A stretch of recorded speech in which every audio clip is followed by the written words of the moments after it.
Halo semuanya, selamat datang kembali di channel ini. Tekan like dan subscribe dulu yuk, serta ketik di kolom komentar fakta menarik apa lagi yang akan kita bahas. Selanjutnya, hari ini kita akan membahas sebuah topik yang sangat penting dan relevan bagi kita semua. Bukan cuma soal keuangan pribadi, tapi soal masa depan bangsa. Mari kita jujur. Kata hutang seringkali membawa konotasi negatif, beban, stres, cicilan yang seolah tak ada habisnya. Dari level individu hingga negara, hutang menjadi tantangan besar.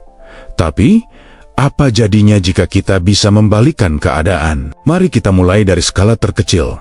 Diri kita sendiri. Banyak dari kita terjebak dalam siklus gali lubang tutup lubang. Gaji datang, langsung habis untuk bayar cicilan kartu kredit, pinjaman online, atau kredit kendaraan. Kenapa ini bisa terjadi? Seringkali karena gaya hidup yang tidak sesuai dengan pendapatan, kurangnya literasi keuangan, dan tekanan sosial untuk terlihat sukses. Padahal, kebebasan finansial yang sejati bukan tentang seberapa banyak yang bisa kita pamerkan, tapi seberapa tenang kita bisa tidur di malam hari tanpa pusing memikirkan tagihan. Langkah pertama untuk bebas hutang adalah kesadaran. Coba deh, luangkan waktu sejenak untuk mencatat semua hutang yang Anda miliki. Tulis semuanya, dari yang terkecil sampai yang terbesar, lengkap dengan bunganya. Mungkin awalnya terasa menakutkan melihat angka-angka itu, tapi ini adalah langkah krusial. Anda tidak bisa melawan musuh yang tidak Anda kenali. Setelah Anda tahu total hutang Anda,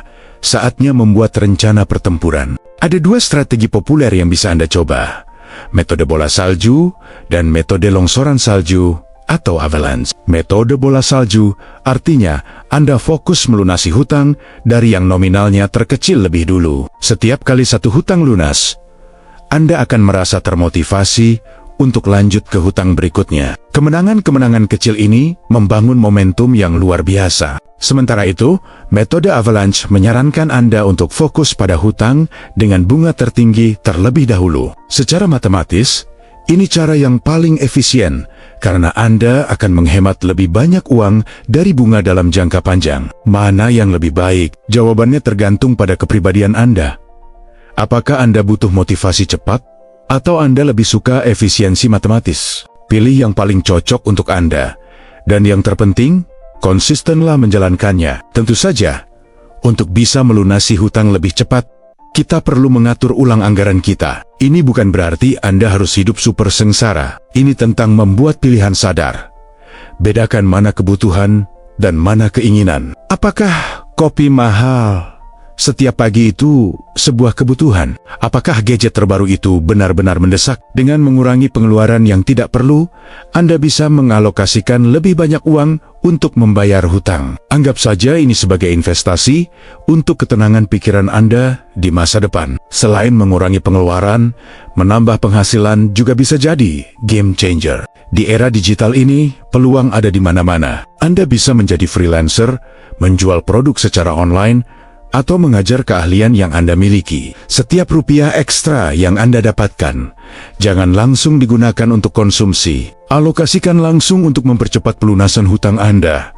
Bayangkan betapa leganya perasaan Anda saat satu daftar hutang itu bisa Anda coret. Sekarang, mari kita perluas pandangan kita. Jika setiap individu dan keluarga di Indonesia mulai menerapkan prinsip hidup tanpa hutang konsumtif, apa dampaknya bagi negara?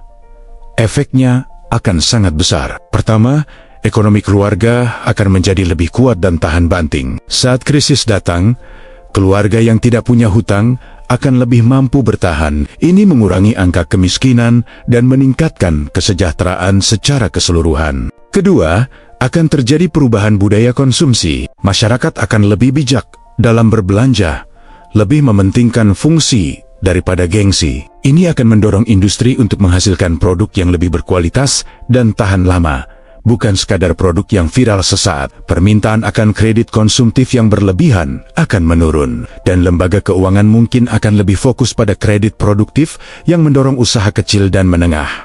Ini membawa kita ke poin berikutnya, pemberdayaan UMKM. Bayangkan jika modal yang tadinya habis untuk bunga hutang konsumtif bisa dialihkan untuk memulai atau mengembangkan usaha. Semakin banyak pengusaha lokal yang lahir, semakin banyak lapangan kerja tercipta. Ekonomi kita tidak lagi hanya bergantung pada parusihan-parusihan besar, tapi ditopang oleh jutaan usaha mandiri yang kreatif dan inovatif. Inilah fondasi ekonomi yang kokoh. Visi Indonesia tanpa hutang juga berarti kita sebagai bangsa menjadi lebih berdaulat. Sama seperti individu, negara yang memiliki banyak hutang, terutama hutang luar negeri, seringkali memiliki keterbatasan dalam mengambil kebijakan. Kedaulatan kita bisa sedikit tergerus. Dengan mengurangi ketergantungan pada hutang, Indonesia bisa lebih leluasa menentukan arah pembangunannya sendiri, sesuai dengan aspirasi rakyatnya. Tentu, ini adalah perjalanan panjang yang membutuhkan kerjasama dari semua pihak. Pemerintah perlu terus meningkatkan literasi keuangan sejak dini, memasukkannya ke dalam kurikulum sekolah. Regulator perlu menciptakan aturan yang melindungi konsumen dari praktik pinjaman yang tidak adil dan menjerat. Dan kita, sebagai masyarakat, perlu saling mendukung. Jangan lagi menghakimi orang dari apa yang mereka miliki, tapi apresiasi usaha mereka untuk hidup sesuai kemampuan. Mari kita bangun komunitas di mana berbagi tips menabung itu lebih keren daripada pamer barang baru. Mari kita ciptakan lingkungan di mana meminta bantuan untuk mengelola keuangan bukanlah hal yang memalukan, tapi sebuah langkah cerdas. Mimpi Indonesia tanpa hutang dimulai dari langkah pertama Anda hari ini. Mulai dari mencatat hutang Anda, membuat anggaran, dan berkomitmen untuk hidup lebih bijak. Setiap cicilan yang Anda lunasi bukan hanya mengurangi beban Anda, tapi juga merupakan satu langkah kecil menuju Indonesia yang lebih kuat dan mandiri secara finansial. Ini bukan hanya tentang uang, ini tentang kebebasan. Kebebasan untuk memilih jalan hidup, kebebasan untuk mengejar mimpi tanpa dibayangi rasa cemas, dan kebebasan untuk mewariskan masa depan yang lebih baik bagi generasi selanjutnya. Mari kita mulai perjalanan ini bersama-sama. Satu orang, satu keluarga, satu komunitas pada satu waktu, menuju Indonesia yang merdeka dari hutang. Terima kasih sudah menyimak sampai akhir. Apa pendapat Anda tentang gerakan Indonesia tanpa hutang ini? Apakah Anda punya tips jitu untuk melunasi hutang? Bagikan pengalaman dan pendapat Anda di kolom komentar di bawah. Mari kita berdiskusi dan saling menginspirasi. Jangan lupa untuk like, share video ini jika Anda merasa bermanfaat, dan subscribe channel ini agar kita bisa terus belajar bersama. Sampai jumpa di video berikutnya.